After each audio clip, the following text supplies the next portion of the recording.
구원받은 성도들도요, 성경 기록에 대해서 무지하고 무식하면 신앙생활이 어렵습니다. 믿음은요, 정확하게 아는 데서부터 출발을 합니다.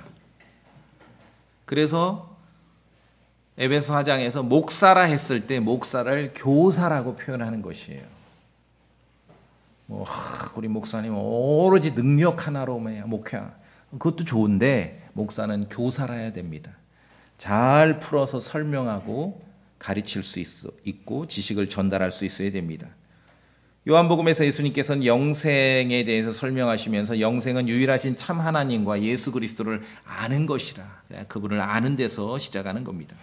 자, 성경 기록에 대해서 무지하고 무식하면 신앙생활이 어렵습니다. 자, 오늘 본문 보셨는데 6장에 쭉 한번 보시면 3절에 6장 3절 침례를 받은 줄을 너희가 알지 못하느냐? 또 6절에 우리는 이 사실을 아노라. 그렇죠? 또 6장 9절에도 끝에 보시면은 우리가 알기 때문이라. 방금 읽은 16절에도 보시면은 그렇죠? 중간에 그 사람의 종이 되는 줄을 너희가 알지 못하느냐? 또 7장 1절에도 그를 지배하는 줄 알지 못하느냐?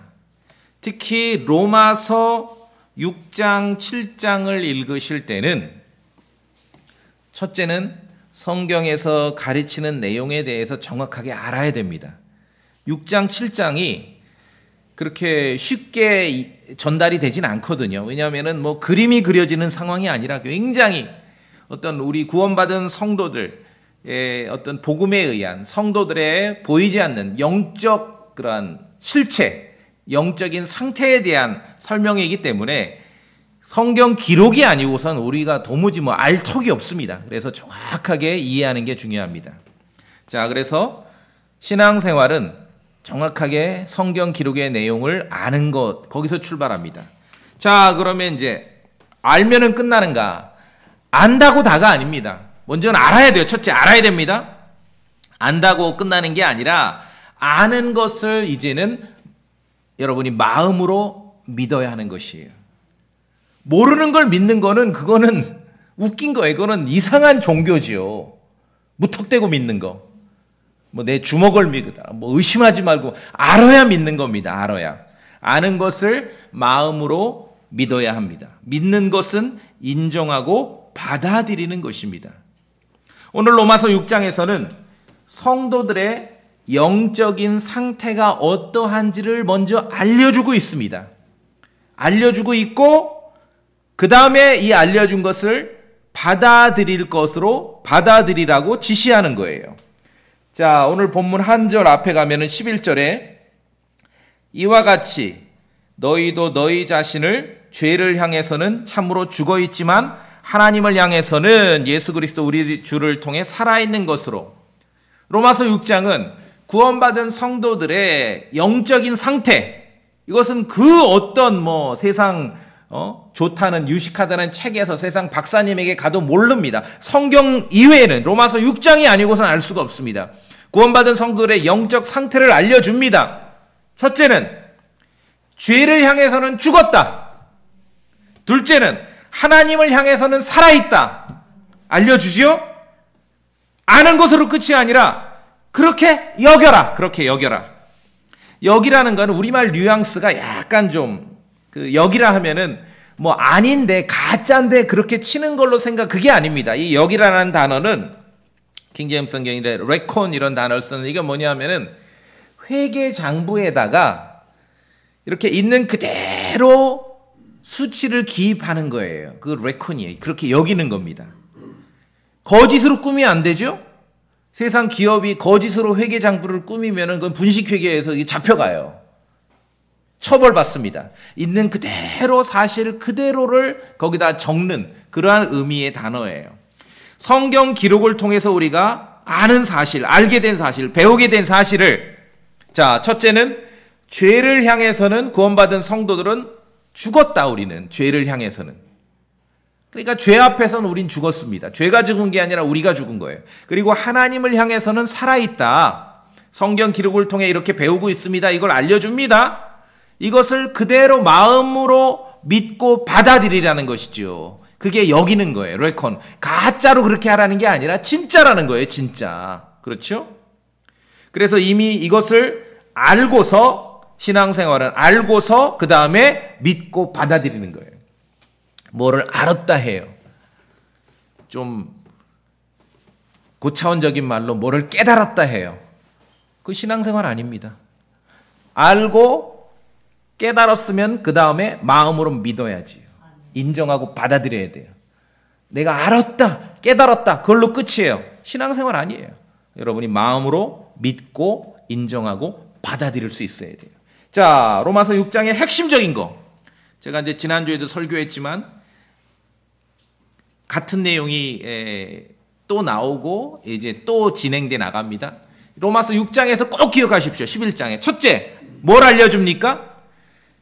성도들은 죄를 향해, 죄 앞에선 우린 죽었다. 아시겠습니까? 두 번째, 하나님을 향해선 살아있다. 이걸 알았습니다. 깨달았습니다. 그 다음에 깨달은 거를 마음으로 믿고 받아들이는 것이에요. 아, 내가 죽었구나. 그리스도와 함께. 여러분 마음으로 믿으시죠? 예. 우리 자신이 구원받은 성도가 죄를 향해서는 이미 죽었습니다. 성경에 그렇게 선언합니다. 그리스도와 함께 십자가 못 박혀 죽었습니다. 그래서 죄를 향해 죄 앞에서 죽은 사람은 죄로부터 해방된 것이에요. 18절에 이로써 죄에서 해방되어 의의 종이 되었느니라. 이건 교리적이고 원칙적인 그런 선언입니다. 우리가 그리스도의 복음을 믿는 순간 죄를 향해 죽었기 때문에 우리는 죄로부터 해방되어 의의 종이 되었습니다. 원칙적으로 교리적으로 구원받은 사람들은 14절에 있는 것처럼 죄가 우리를 지배하지 못해요. 원리가 그렇습니다. 이 원칙이고 교리가 그렇습니다. 그래서 성도가 믿고 알고 믿고 마음으로 인정할 사실은 다시 강조드립니다. 내가 죽었다는 거예요. 우리가. 갈라디아서 2장의 주어가 I죠. I am crucified. 내가 죽은 거예요. 자, 죄가 죽은 거 아닙니다. 죽은 건 누굽니까? 죄가 죽었어요? 내가 죽었어요? 내가 죽었어요. 죄가 죽은 게 아니에요. 많은 크리스찬들이 오해를 해요. 죄는요, 여전히 쌩쌩하게 작동하고 있습니다. 죄가 죽은 게 아니에요. 죄가 사라진 게 아닙니다. 성도가 믿고 알고서 마음으로 믿고 인정할 사실은 죄를 향한 우리의 죽음, 나의 죽음이에요. 주어가 나입니다. 나. 죄가 죽은 게 아닙니다. 죄가 사라진 게 아닙니다.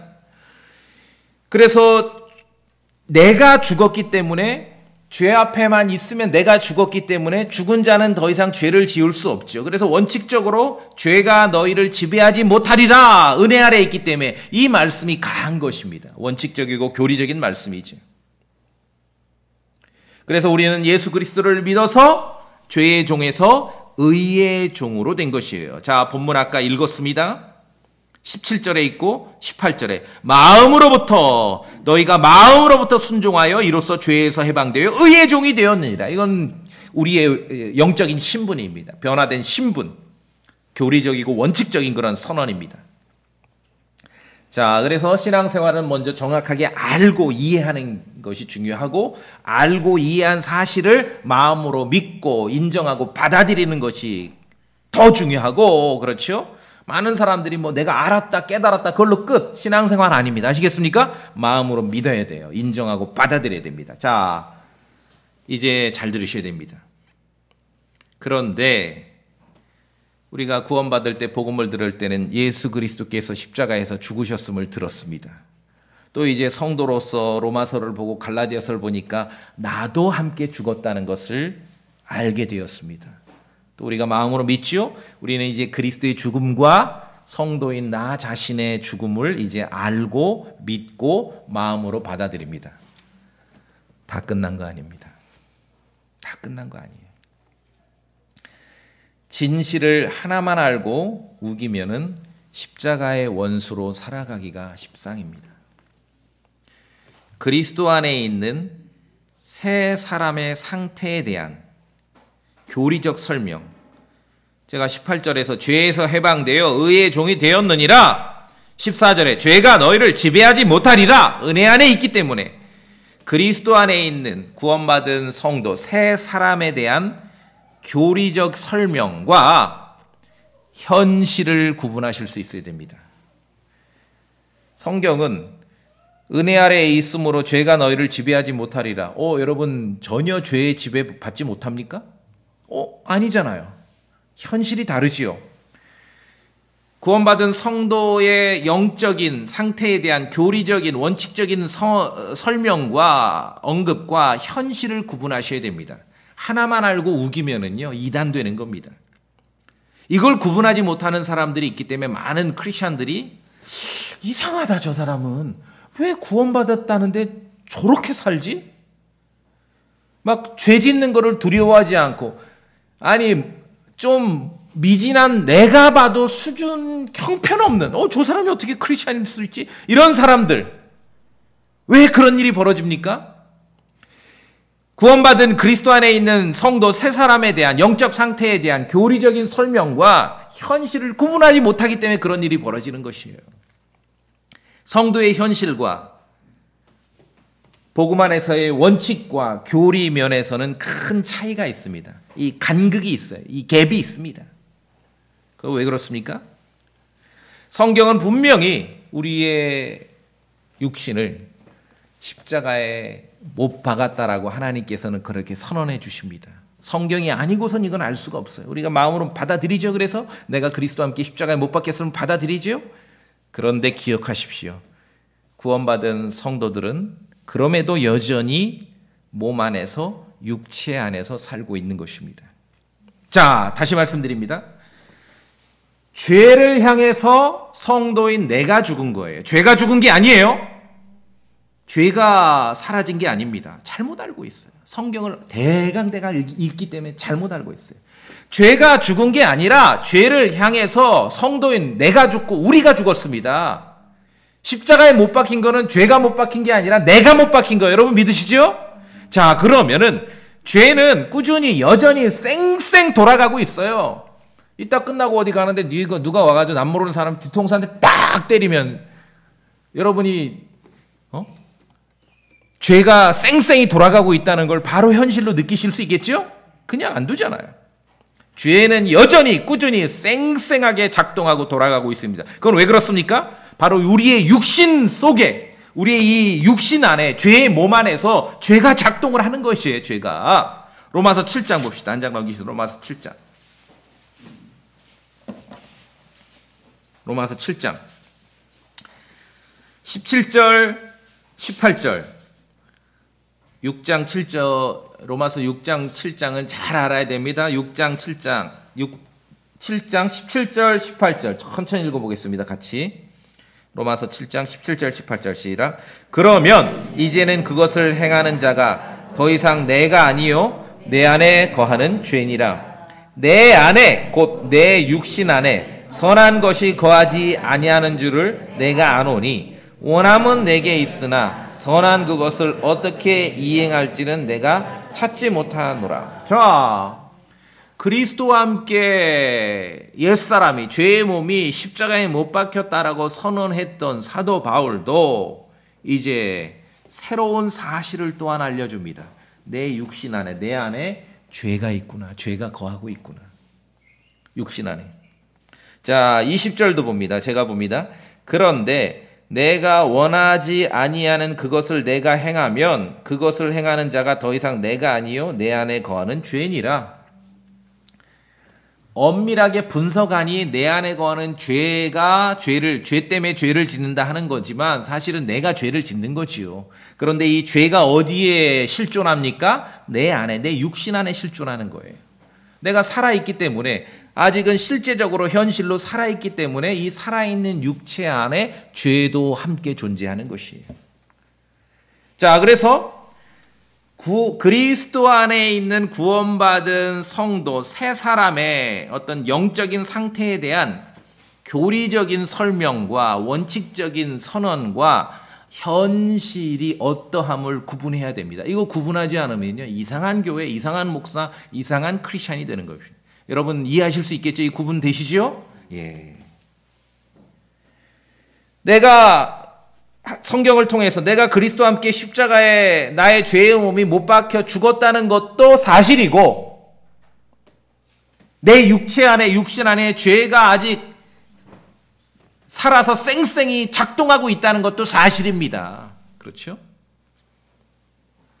우리 자신의 상태에 대한 성경 기록의 설명을 정확하게 알고 마음으로 믿고 받아들여야 이게 신앙생활이 정상 궤도에서 진행이 되는 것이에요. 자, 다시 이제 정리해 봅니다. 우리가 로마서 6장을 통해서 첫째, 구원받은 성도를, 이제 구원받은 성도를 얘기하는 겁니다. 아직 복음을 믿지 않는 사람을 말하는 게 아니라 구원받은 성도가 이제 성경을 보니까 내가 그리스도와 함께 십자가에 못 박혀 죽었기 때문에 죄를 향해서 내가 죽었구나.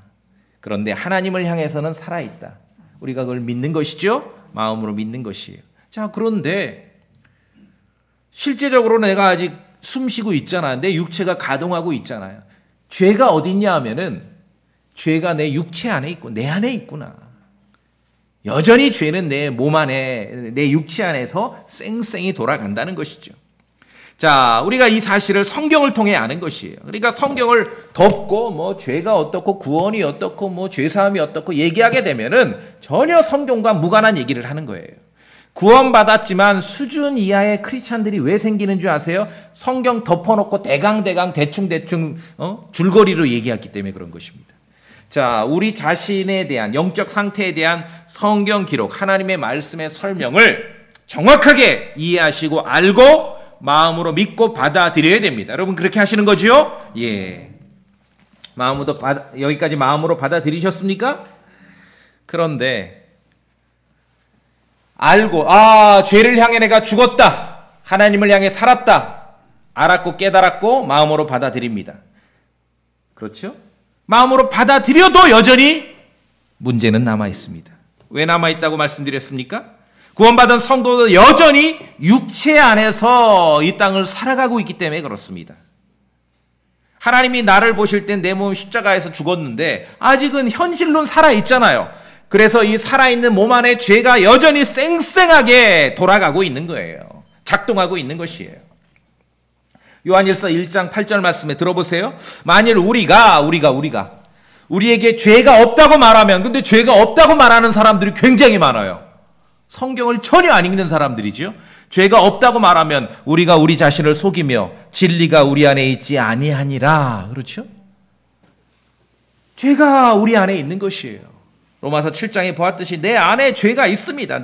내 안에 거하는 죄다. 내 안에 거하는 죄다. 죄가 내 안에 거주하고 있습니다. 죄가 어디 바깥에 있는 게 아니라 여러분의 몸 안에, 육체 안에 죄가 거주하고 있어요. 지금도. 그래서 우리에게 죄가 없다고 말하면 우리가 우리 자신을 속이며 진리 안에 있지 아니하니라고 요한일서 1장 8절 말씀에서 말하는 것이에요. 자, 성경을 대충 읽는 사람들이 예수 그리스도께서 죄를 다 제거하셨다고, 요한복음에 보시면은 세상 죄를 제거하시는 하나님의 어린 양을 보라. 세상 죄를 제거하시는 하나님의 어린 양은요, 하나님의 어린 양에 대한 설명입니다. 예를 들어 세상을 말씀으로 창조하신 하나님, 그렇죠? 그러면 그분이 지금 말씀으로 지금을 세상을 창조하는 중이란 얘기가 아니죠. 그분이 어떠한 분이라는 걸 설명하는 거죠. 자, 하나님의 어린 양은 어떤 분입니까? 세상 죄를 제거하는 분이에요. 그것이 어떻게 제거가 되고 어떻게 각자에게 적용되는 것은 또 다른 스토리라는 거지요.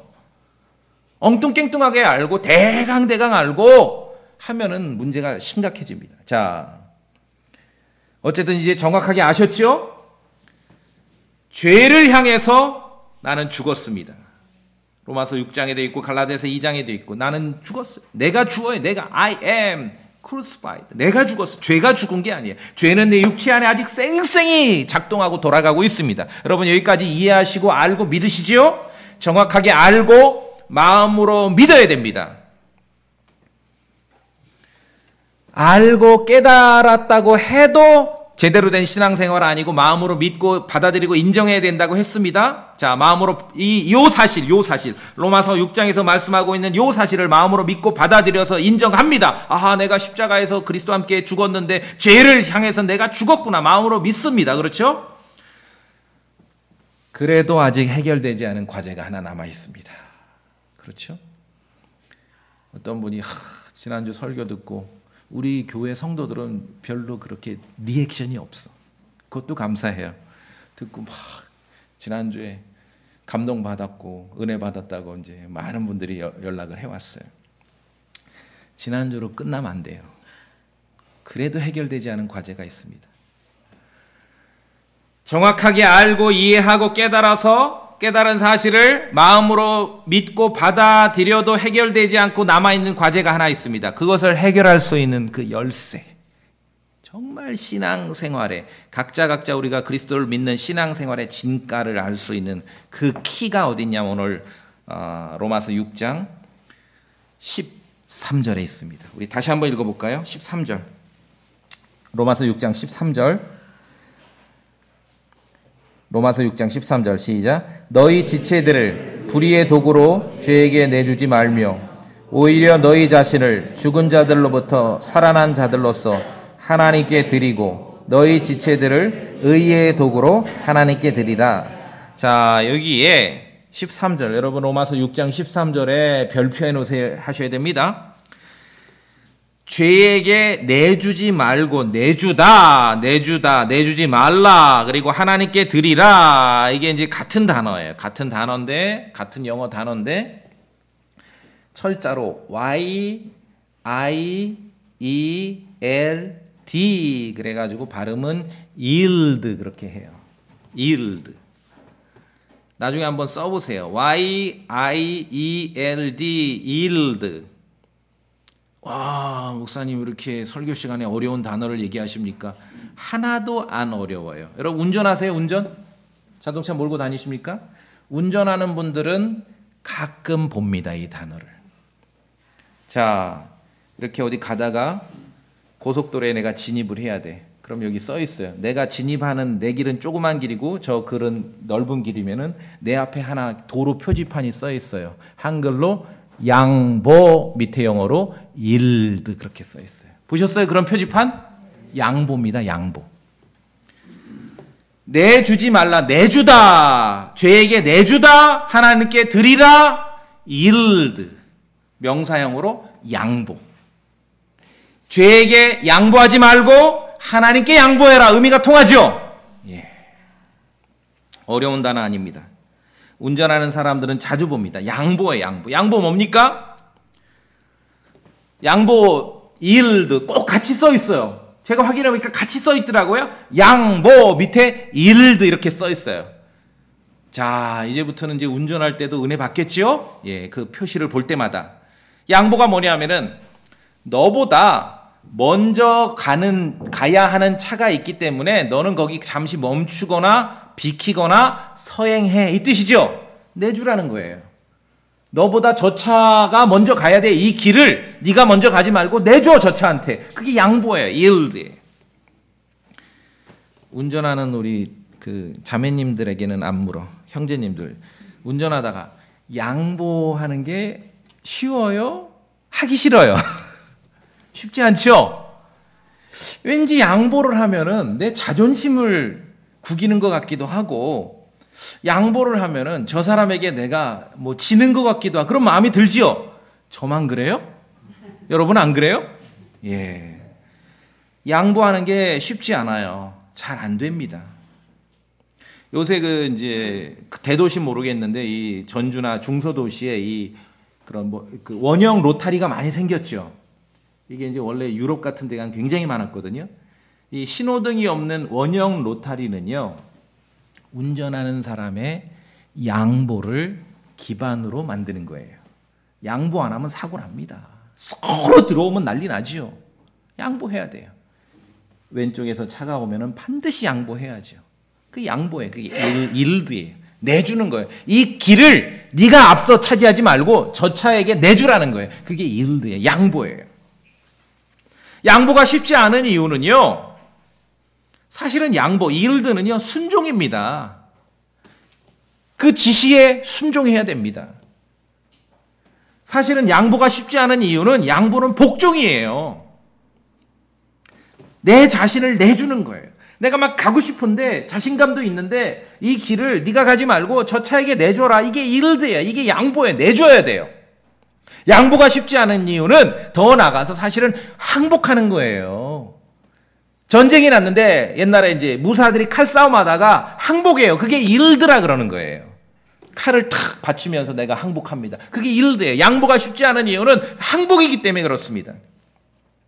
자, 그럼 로마서 6장 13절에서 구원받은 성도들에게 진리를 알고 깨닫고 마음으로 믿은 성도들에게 이제 정말 신앙생활에 중요한 포인트가 여기 있습니다. 정말 신앙생활의 현실과 진가가 여기 나타나는 거예요. 여러분의 삶에서 여러분의 손과 발과 여러분의 입을 어디다 양보하고 어디다 순종하고 어디다 복종하고 어디다 항복할지가 이제 중요하다고 우리에게 알려주는 것입니다. 이것이 방금 읽은 13절 말씀이에요. 죄에다가 양보할래? 하나님께 양보할래? 이해하시겠습니까? 이거는 현실이고 결정이고 행동입니다. 성도는 자신의 지체, 손과 발과 입을 불의의 도구가 아니라 의의 도구로 내주어야 합니다. 그게 yield예요. yield예요. 양보하는 것이고 내드리는 것이고, 그렇죠? 내주는 것이고 순종하는 것이고 복종하는 것이고 항복하는 것입니다. 그러니까 양보가 쉽지 않아요. 첫째, 많은 사람들이 뭐 좀 공부했다, 알았다, 깨달았다, 그 끝, 땡! 알고 깨달아도 마음으로 믿고 받아들여야지요. 자, 마음으로 믿고 받아들였습니다. 대단히 훌륭합니다. 근데 그것만 해가지고 신앙생활이 되지 않습니다. 마음으로 믿고 받아들였습니까? 이제는 양보해야 됩니다. 내드려야 돼요. 여러분의 손과 여러분의 발과 여러분의 입, 여러분의 몸이 어디에 쓰일지를 여러분이 이제 결정하셔야 되는 것이에요. 결정해야 됩니다. 불의의 도구로 사용될지 의의 도구로 사용될지 결정해야 됩니다. 죄 짓는 일에 복종하거나 죄 짓는 일에 항복하지 말고 의로운 일에 복종하고 의로운 일에 항복해야지요. 친구가 나오라 그래 나가봤더니 어디 죄 짓는데 남의 물건 훔치는데 끌고 가는 거야. 그러면 이거 안 되는데 하고 끌려가면 그건 항복한 거야. 그게 바로 양보하는 거예요. 그렇게만 하면 안 되죠. 보니까 남의 물건 훔치는데 막 끌고 갈라 하는데 그럴 때는 그 친구한테 양보하면 안 되고 의의 도구로 하나님께 양보해야죠. 너한테 안 간다. 내 손과 발과 내 입은 그런 불의의 도구로 사용할 수 없다. 이게 양보입니다. 어디에 양보하고 yield하고 내드리고 순종하고 복종하고 항복하는가. 이게 이제 신앙생활의 진가입니다. 여러분 동의하실 수 있겠지요? 예, 이게 중요합니다. 내 이제 손을 어제까지는 남을 때리는 데 사용했고 남의 물건을 훔치는 데 사용했다면은 도박하는 데 쓰려고 동전 바꾸는 데다가 이 내 손을 사용했다면은 이제 오늘부터 내 손을 남에게 주는 데 사용하고 남을 섬기는 데 사용하고 전도지를 돌리는 데 사용하고 그렇게 사용하는 거. 이게 양보예요. 불의의 도구에 양보하다가 의의 도구로 양보, 하나님께 드리는 것이죠. 성경의 사실을 여러분 죄를 향해서 우리가 죽었음을 이제 알고 믿으셨죠? 예. 그 끝이 아닙니다. 죄를 향해서는 우리가 죽었습니다. 근데 하나님을 향해서는 살아있지요? 자, 그러면 죄의 종이 되실래요? 하나님의 종이 되실래요? 어느 쪽으로 여러분이 선택해서 양보할지는 이제 여러분이 결정해야 돼요. 그렇죠? 양보 안 하고 갈 수도 있어요. 근데 사고 날 수 있죠? 뒤탈이 있습니다. 사실 그대로 믿고 인정합니다. 이제 그리고 나서 우리의 몸으로 결정하고 순종하고 복종하고 양보하고 내어드리고 항복해야 됩니다. 죄에 항복하실래요? 하나님께 항복하실래요? 어느 쪽으로 항복하실래요? 자, 이제 이해되십니까? 저 사람은 구원받은 크리스찬이라 그러고 굉장히 많이 알아. 말하는 거 보면 굉장히 많이 알아. 근데 그런 삶의 태도나 이런 거 보면 참 이상해. 형편없어. 왜 그럴까요? 마음으로 정말 믿었는지 의심해 볼 일이고, 두 번째, 믿었다 해. 뭐 믿은 거는 마음의 작용이기 때문에 우리가 확인 못 해요. 양보했냐는 거예요. 일드. 죄에다가 양보했느냐? 하나님께 양보했느냐? 오늘 여러분 예배당에 앉으셨죠? 하나님께 양보하신 거예요. 양도한 거, 일드한 거예요. 왜? 이 시간에 여기 오지 말아야 될 온갖 그 경우의 수가 있지 않습니까? 그런 거 거기다 양보 안 하고 이 자리에 양보하신 거예요. 자, 그래서 어떤 크리스찬이 이제 이해가 되시죠? 성경을 굉장히 많이 알고 믿는다고 하는데도 내가 보기에도 참 형편없이 살고 상식 이하의 언행을 일삼는데 왜 그럴까? 왜 그럴까? 뭐 씨가 잘못돼서 그런가? 그게 아니라 자신의 몸을, 자신의 손과 자신의 발과 자신의 입을 죄에다 양보했기 때문에 그런 것입니다. 악에 양보했기 때문에. 자신의 몸을 의로움에 내어준 적이 없기 때문에 그런 것입니다. 자, 여러분 이제 운전하실 때 일드 하실 수 있어야죠. 회전 교차로에서는 잘해요, 제가. 근데 다른 양보에는 잘 못했어요. 근데 이제 말씀 준비하고 묵상하면서 회개하고 다시 하기로 했어요. 여러분 그렇게 하셔야 돼요. 그런 태도가 곧 우리의 신앙의 태도입니다. 구약의 다니엘서 3장에 보면은 사드락과 메삭과 아벳노고라는 사람이 있습니다. 바벨론의 느부갓네살 왕이 큰 우상 금 형상을 만들어 놓고 지시를 내렸어요. 다 여기 엎드려 경배하라. 그러나 사드락과 메삭과 아벳느고는 왕명을 거부하고 금 형상 우상 숭배하지 않았습니다. 그 결과로 그들은 산채로 용광로 속에 던져졌습니다. 하지만 하나님께서 그들을 보호하셔서 머리털 하나 끄슬리지 않고 용광로에서 살아나왔습니다. 그때 이 결과를 보고 바벨론의 느부갓네살 왕은 이 세 명 사드락과 메삭과 아벳느고에 대해서 이렇게 설명합니다. 이 사람들은 하나님께 자기 몸을 바쳤구나. 하나님께 자기 몸을 일드했구나. 그렇죠? 사드락과 메삭과 아벳느고가 금 형상 앞에 경배하고 절했으면 그것은 우상에게 양보한 거죠. 자기 몸을 우상에게 일드한 거죠. 그런데 사드락과 메삭과 아벳느고는 그를 거부하고 용광로 속에 집어 던져지는 그 결과를 받아들였어요. 근데 느부갓네살 왕조차도 그들은 자신들의 몸을 하나님께 일드했구나. 양보했구나.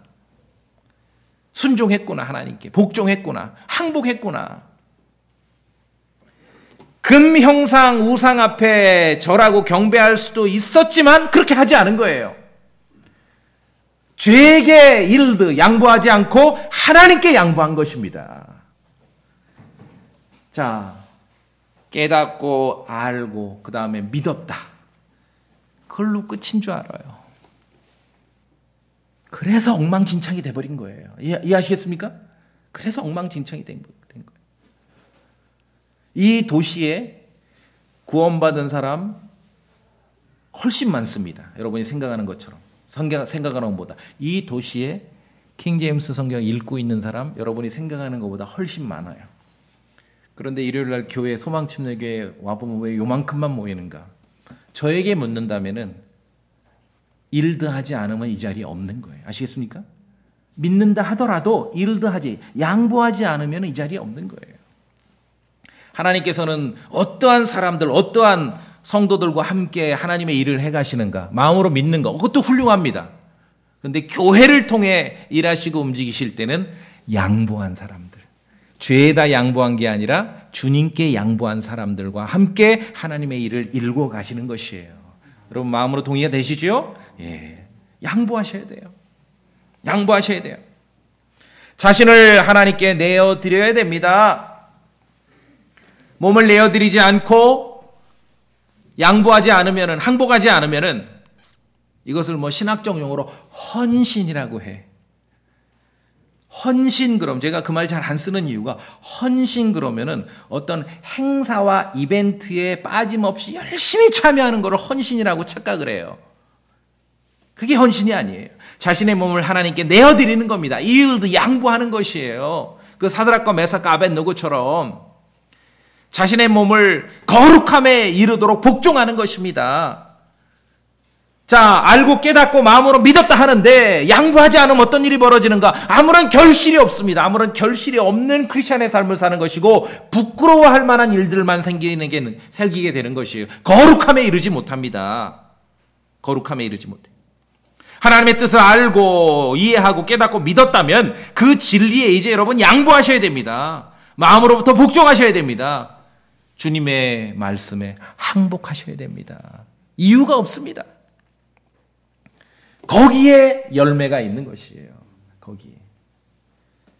저는 설교자로서 확신이 있습니다. 무슨 뭐 행사나 이벤트나 막 웅성웅성 이런 거 안 하더라도 하나님의 진리가 여러분 마음속에 자리 잡히고 여러분이 그 마음으로 받아들인 그 진리에 여러분이 순종하고 양보할 줄 아는 성도가 되면은 그런 무슨 뭐 행사나 이벤트나 막 겉으로 의리의리하고 으시으시 이런 거 전혀 그건 상관없어요. 정말 신앙생활의 진가를 우리가 하게 되는 것이에요.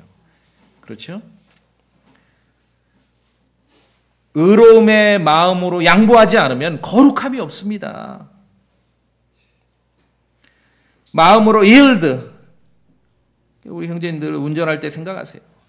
양보와 진리 앞에 하나님께 양보하고 항복하지 않고 내어드리지 않으면은 내어드리고 양보하고 항복하는 건 우리 팔다리, 우리 몸을 내어드리는 거예요. 교회에 올 때 마음으로만 오지 않지요. 마음으로만 와도 좋아요. 온라인 송금하면은.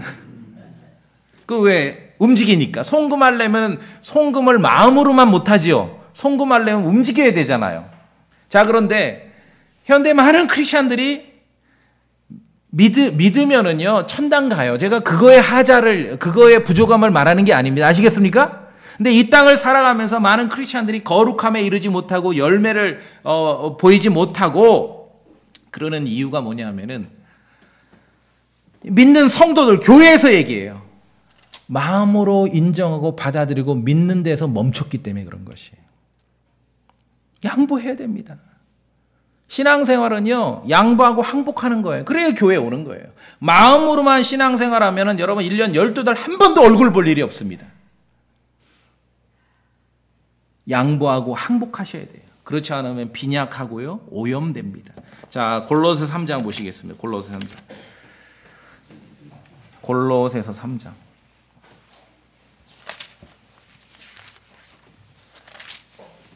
골로새서 3장.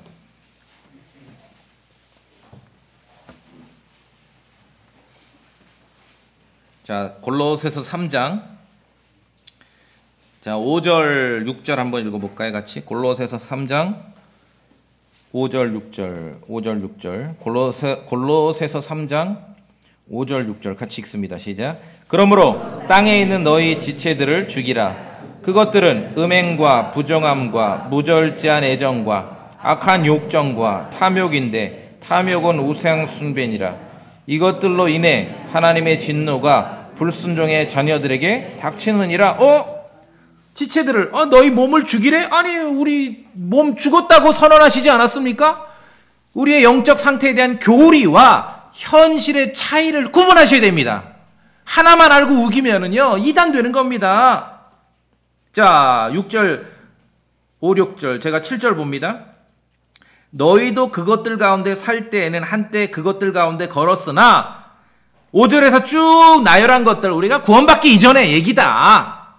그렇죠? 8절, 이제는 너희도 이 모든 것, 즉 분노와 진노와 악의와 신성모독과 너희 입에서 나오는 더러운 대화를 내버리라는 말은 뭡니까? 로마서 6장에 있는 말로 일드예요. 일드. 내드리라는 거예요. 양보하라는 거예요. 죄에다 양보하지 말고 하나님께 양보하고 의로움에 양보하라는 거죠. 현대 크리스천들이 이게 안 돼요. 많은 설교자, 복음 전하는 사람들이 성경을 읽고 연구하지 않고 얘기하기 때문에 첫째는 다 죄가 없어졌다고 얘기를 해. 천만의 말씀. 죄는 여러분의 몸 안에 펄펄하고 작동하고 있습니다. 여러분의 육체 안에. 죄가 작동하고 있어요. 죽은 건 내가 죽은 겁니다. 내가 죽은 거예요. 우리가 이 성경적 사실을 믿어요. 그 다음에 어떻게 돼요? 양보할 수 있어야 돼요. 순종하고 복종하고 항복할 수 있어야 됩니다. 너희 지체들을 죽이라. 내 손가락을 죄 짓는 데 썼는데 이제 섬기고 의로운 일에 사용하는 거. 이건 내가 결정하는 거야. 내가 어느 쪽으로 양보할지를 내가 결정하는 것이에요. 똑같아요. 운전할 때. 양보, 일도 있는데 들어가실래요? 기다릴래요? 여러분이 결정하죠. 마찬가지입니다. 어떻게 하시겠습니까? 하나님께 양보하고 내드리겠습니까? 죄 짓는 쪽에 양보하고 내드리겠습니까? 어느 쪽으로 하시겠습니까? 정확하게 알고 마음으로 믿는다 해도 왜 형편없고 상식 이하의 모습을 보이는 크리스천들이 존재하는지 여러분 아시겠죠? 예, 지식의 문제가 아닙니다. 믿음이 이상한 믿음도 물론 있습니다. 지식이 온전하다면, 알미 온전하다면은 거기에 올바른 믿음이 생기죠. 그 다음에 거기서 멈추면 안 돼요. 양보하셔야 돼요. 내드려야 됩니다. 이제 여러분의 몸을, 손발을, 여러분의 입을, 눈을, 귀를, 여러분의 몸이 의로움에, 거룩함에 이르도록 내드려야 됩니다. 양보하셔야 돼요. 하나님께 내드리지 않으면 아무런 열매 없습니다. 거룩함에 이르지 못합니다. 아무리 많이 알아도 양보하지 않은 크리스천은요, 거룩함에 이르지 못합니다. 누군가 나는 죄가 없다고 말하면서 이게 왜 위험한지 아세요? 물론 거짓말장이라고 성경에서 가르치지만 나는 죄가 없어. 내 죄는 다 사라진 것 같아. 그렇게 말하면 이게 왜 위험하냐면 정말 복음을 믿고 구원받은 게 사실이라면은 나는 죄가 없다라고 생각하는 사람은요, 평생을 두고 하나님께 내어드리는 삶, 양보하는 삶을 살지를 않거든요. 그래 완전히 오염되고 더럽고 아까 골로새 3장에 있는 이런 인간의 크리스찬으로 사는 거예요. 영적인 실상을 우리가 알아야 되는 것이에요. 그래서 교리적인 상태와 우리 성도의 현실을 구분해야 됩니다. 양보하지 않으면은 구원받았어요. 교리적으로는 의의 종이 되었지만 현실은 마귀처럼 사는 것입니다. 자, 다시 로마서 6장으로 와보겠습니다.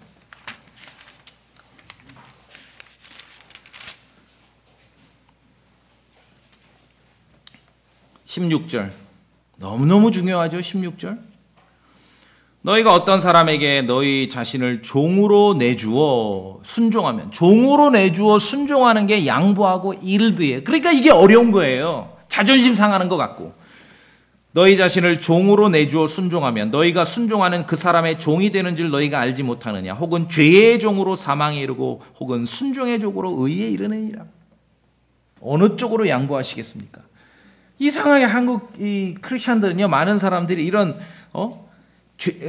순종, 의의 순종의 종으로 의에 이르고 이 하나님께 양보하는 거를 꼭 무슨 목사에게 항복하는 정도로 느낌을 가져요. 그래서 잘 안 되는 거예요. 아닙니다. 사람 앞에 하는 게 아니라 하나님 말씀 앞에 이루어지는 것입니다. 죄에게 내주면은 죄의 종으로 사는 것이고 하나님께 내드리면은 의의 종으로 사는 것입니다. 성경 기록의 진리를 정확하게 알고 마음으로 믿으면 천당 갑니다. 우리가 복음을 통해서 죄의 종이었다가 자유함을 얻고 의의 종이 되었습니다. 하지만 이제 성도로 구원받은 성도가 몸을 내어드리지 않으면, 양보하지 않고 항복하지 않으면 그저 육체에다가 심는 그대로를 다시 거두게 될 것이에요. 말씀드렸죠? 구원받고 믿었다는 사람이 왜 저런가? 왜 그래요? 첫째는 지식이 잘못될 수도 있고, 두 번째는 믿지 않기 때문에 그럴 수 있고, 올바로 알고 지식도 많고 많이 알고 믿는다 하는데 왜 그래요? 몸을 내어드린 적이 없습니다. 하나님께 양보한 적이 없습니다. 몸으로 양보하지 않고 몸으로 항복하지 않으면 이상하게 되는 것입니다. 누가 그러냐면 현대 유대인들이 그래요.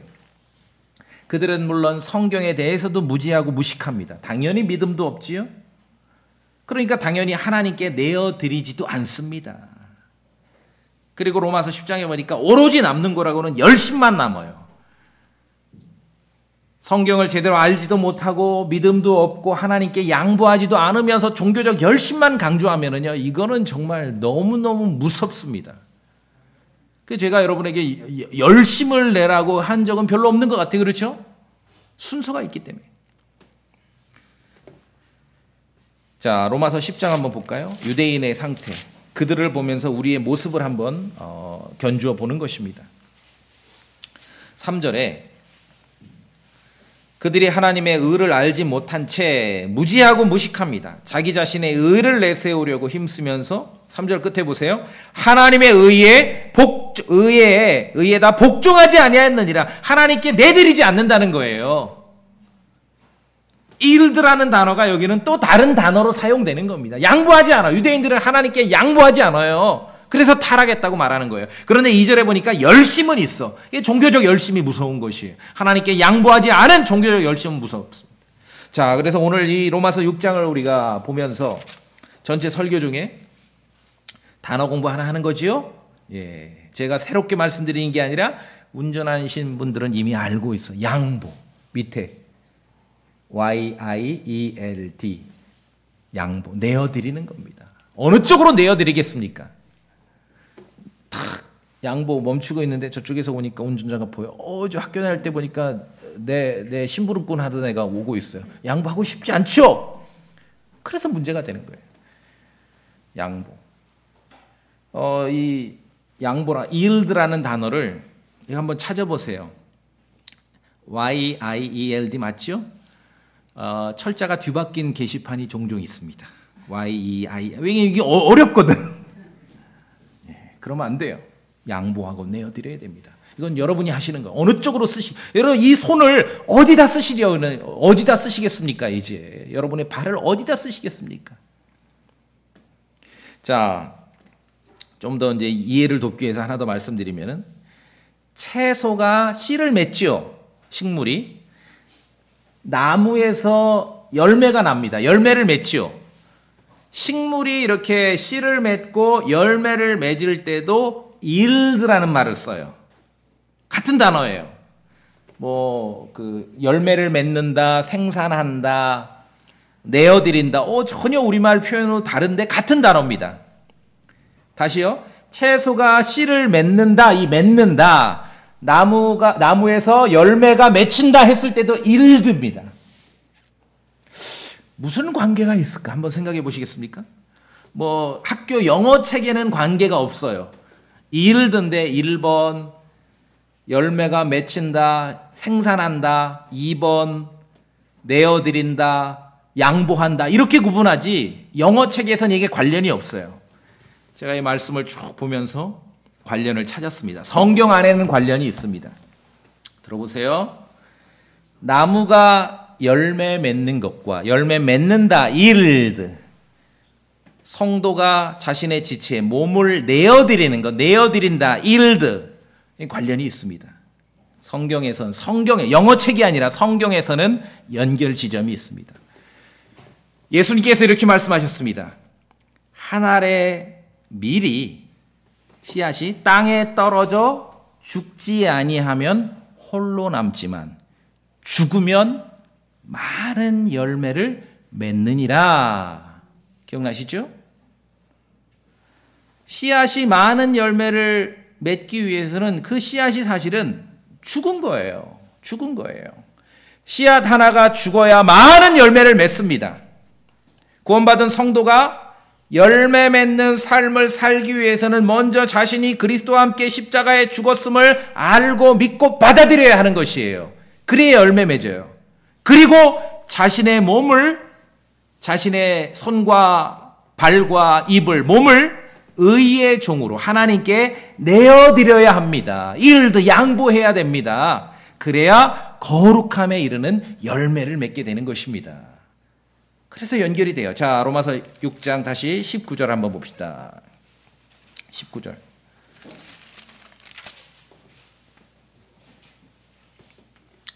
중간부터 볼게요.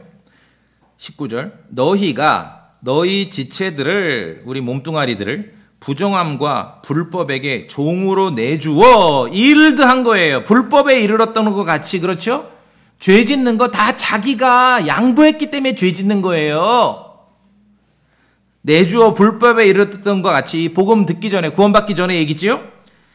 그렇게 너희들 다 일도 할 줄 알아, 그 얘기입니다. 다 양보해 본 적 있어. 양보가 뭔지 알아. 항복하는 게 뭔지 알거든. 그렇게 이제는 너희 지체들을, 우리의 몸을 의에게 종으로 내주어 어디에 이르라? 거룩함에 이르라. 구원받은 성도가 어떻게 해야 거룩함에 이르릅니까? 일도 하셔야 됩니다. 양보하실 수 있어야 돼요. 순종하고 복종하고 항복할 수 있어야 됩니다.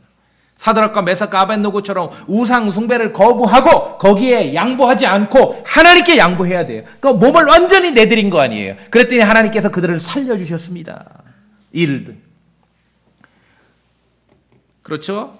우리가 성도의 교리적이고 원칙적인 영적인 상태뿐만 아니라 우리 구원받은 성도들의 현실의 그런 상황, 현실의 문제를 어떻게 해결할 수 있는지를 우리에게 알려주는, 그 로마서 6장에서 알려주고 있는 정말 귀하디 귀한 단어와 말씀이 있는데 그건 양보입니다. 드리라. 일드. 양보와 항복이 없다면은 영적으로 불결한 성도가 되는 것이에요. 양보와 항복이 없으면 영적으로 불결한 교회가 되는 것이에요. 죄에게 양보하지 말고 거룩함을 위해서 주님께 양보하시기 바랍니다. 여러분 항복해 보신 적 있어요?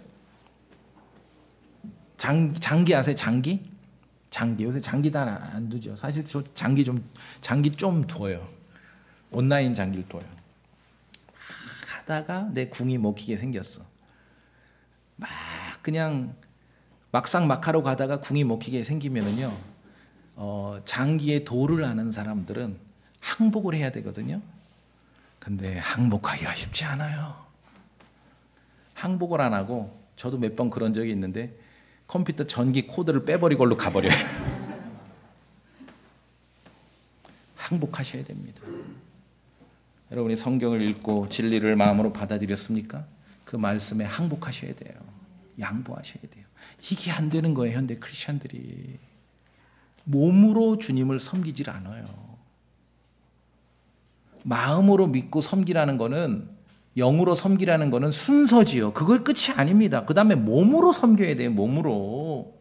여러분의 몸을 어디에 사용할지는 여러분 스스로 결정하는 것이, 로마서 11장 1절에 너희는 너희 몸을 거룩하고 하나님께서 받으실 만한 살아있는 희생물로 드리라. 양보하라는 겁니다. 일드. 양보해 보셨습니까? 예.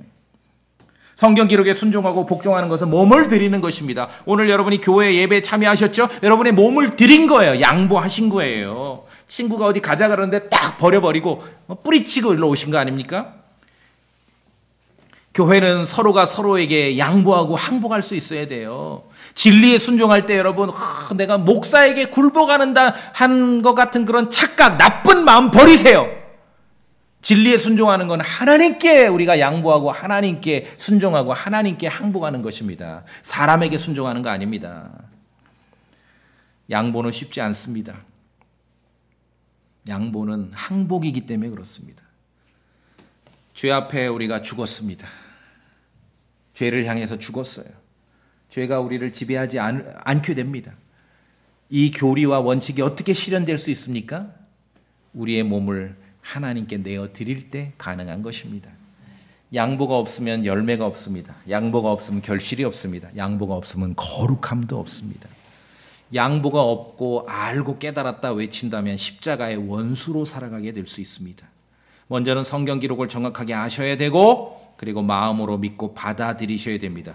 여기서 끝이 아니죠. 여러분의 몸을 어디에 양보할지를 결정하고 내어 드리셔야 됩니다. 내어 드리셔야 돼요. 그래서 오늘 19절 끝부분에 이제는 너희 지체들을 의에게 종으로 내주어 양보하라. 일드 운전할 때마다 기억하세요. 거룩함에 이르라. 아무리 믿고 알아도 양보하고 항복하지 않은 크리스천은 거룩하지 않습니다. 거룩함에 이르지 않습니다. 여러분 어떻게 이제 신앙생활이 이루어지고 나아가는지 이해하실 수 있고 공감하실 수 있겠죠? 예, 양보하셔야 돼요. 그건 사람한테 굴복하는 게 아니에요. 하나님 앞에 양보하는 거예요. 자, 우리 잠깐 기도합시다. 여러분 기도하실 때 이제 진리를 알았습니다. 여러분의 몸이, 여러분의 손과 여러분의 발과 여러분의 입이, 여러분의 귀가, 눈이 하나님의 의로움을 위해 사용될 수 있게 해달라고 내가 내어드린다라고 그렇게 기도합시다. 다 같이 기도하시겠습니다.